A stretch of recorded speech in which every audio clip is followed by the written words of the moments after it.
Saudara Presiden Prabowo Subianto memberikan rehabilitasi kepada mantan Direktur Utama PT ASDP Ira Puspadewi dan 2 terpidana lain. Sebelumnya, Ira divonis 4 tahun 6 bulan penjara. Sementara 2 terpidana lain, yakni Direktur Komersial dan Pelayanan PT ASDP 2019-2024 M. Yusuf Hadi, serta Direktur Perencanaan dan Pengembangan PT ASDP periode 2020 hingga 2024 Hari Muhammad Adi Caksono. Masing-masing ini dijatuhi pidana 4 tahun penjara. Apa yang menjadi pertimbangan Presiden memberikan rehabilitasi terhadap 3 terpidana kasus ASDP?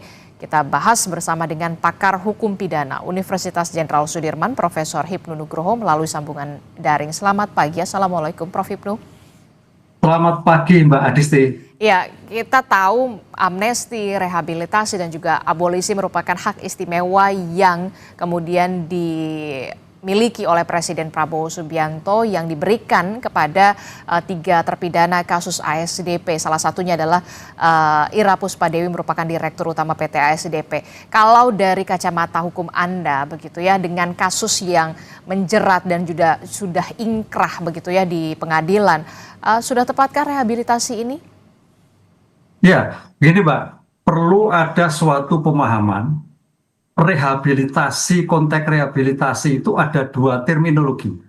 Rehabilitasi yang diberikan Presiden atas hak istimewa seperti abolisi, amnesti, gerasi, dan rehabilitasi yang tertuang di dalam KUHP pasal 197, yaitu adalah pemulihan hak atas upaya paksa yang keliru terhadap putusan lepas atau bebas. Ini kalau rehabilitasi dalam KUHP.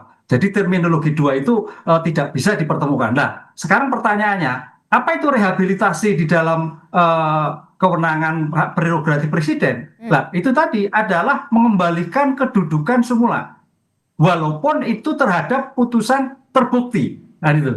Tapi kalau dalam konteks hukum, dalam banyak putusan lepas dan bebas akan diberikan rehabilitasi karena kesalahan negara dalam melakukan upaya paksa ataupun melakukan suatu pemidanaan. Nah, kalau untuk dalam kasus hal ini, gimana Mbak Desi? Nah, untuk kasus ini seperti apa? Nah, kasus ini adalah sebagai pertimbangan politik Presiden. Nah, karena dalam pertimbangan politik dalam suatu penyelesaian perkara itu ada 2 dimensi. Ada pertimbangan politik, ada pertimbangan hukum. Kalau pertimbangan hukum itu kaitannya dengan SP3, SKP2, deponering, seponering, kan itu yang terdapat dalam hukum. Tapi di luar hukum politik tadi adalah ada abolisi, ada amnesti, ada rehabilitasi maupun gerasi. Nah, di sini suatu yang berbeda dan tidak bisa dipertemukan. Tapi dari putusan yang ada di hukum, karena ranah hukum itu adalah sebagai ranah yudikatif, Presiden adalah sebagai kepala negara, kepala pemerintahan, bisa masuk dalam ranah yudikatif seperti di kasus ASDP ini. Itu adalah ranah yudikatif yang dinyatakan terbukti atas suatu peristiwa dugaan korupsi, tapi Presiden atas aspirasi masyarakat. Nah, ini yang menarik. Ada putusan-putusan juga disandingkan perkara, tapi juga aspirasi masyarakat oleh Presiden. Lah, disinilah ya saya kira semuanya benar. Saya kira KPK juga sudah benar menjalankan fungsinya, Presiden juga benar menjalankan fungsi hak prerogatifnya. Oke, tapi kemudian begini, bagaimana dengan putusan hukum yang kemudian sudah inkrah begitu ya, ada bukti dan segala macam begitu ya, dengan diberikannya rehabilitasi ini, apakah kemudian jadi pertanyaan pastikan besar, loh apakah ada kekeliruan dalam putusan pengadilan kemarin begitu yang dijatuhkan kepada ketiga orang ini begitu ya, Dirut Utama loh PT ASDP dan juga 2 lainnya adalah jajaran direksi pula. Ya sebetulnya tidak ada kekeliruan, karena dalam konteks ilmu hukum ini sudah masuk lidik, sidik, pembuktian sampai pada suatu putusan dan kemudian inkrah.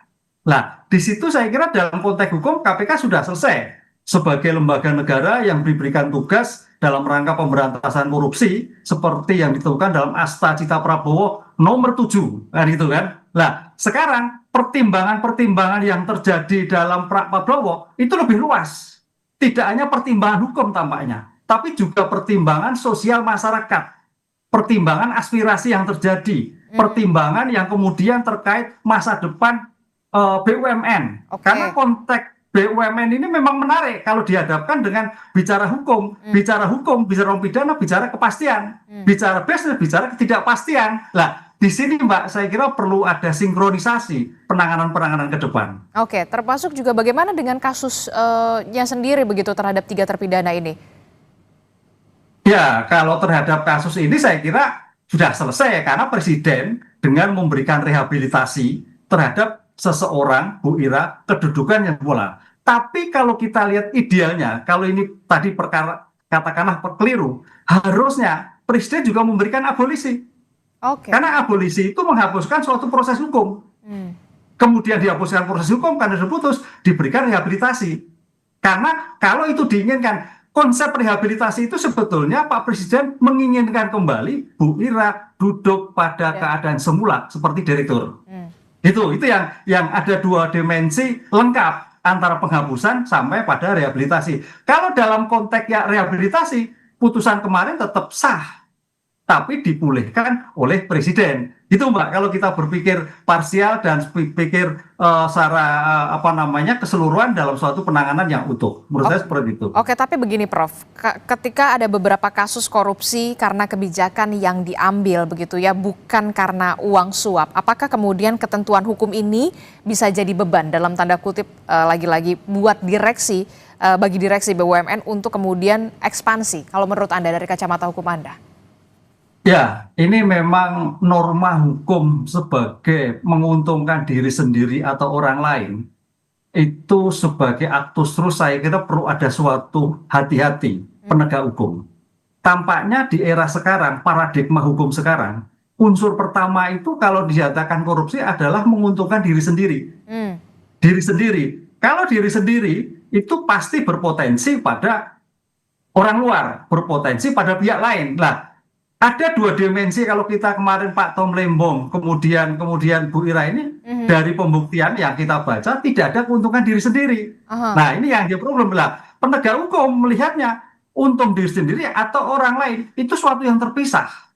Kan gitu. Lah, perdebatan sekarang masyarakat melihatnya, wah nggak bisa diri sendiri nggak mendapatkan untung lagi anti korupsi. Padahal kalau kita bicara perkembangan keuntungan itu bisa keuntungan masa depan, bisa keuntungan besok, bisa keuntungan futura, bisa keuntungan orang lain. Lah, di sini tampaknya perumus undang-undang besok harus memastikan jika jangan sampai sebagai permasalahan ini menjadikan bias. Kalau perlu memang unsur keuntungan diri sendiri menjadi unsur primer. Nah, itu baru mungkin masyarakat bisa memahami. Tapi kalau ini tidak, makanya disinilah saya kira dalam hal ini ada 2 benturan antara pemahaman konsep hukum dan konsep pemahaman masyarakat sebagai rasa keadilan. Loh, yang bersangkutan tidak batas untungan kok, kan gitu loh. Lah, ini saya kira menjadikan suatu perdebatan panjang dan akal manusia kan loh nggak dapat keuntungan, tapi dalam konteks hukum siapa tahu keuntungan masa depan.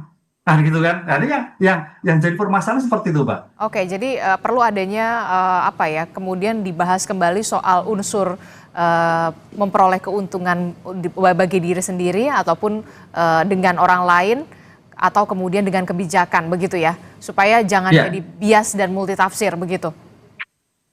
Iya, betul.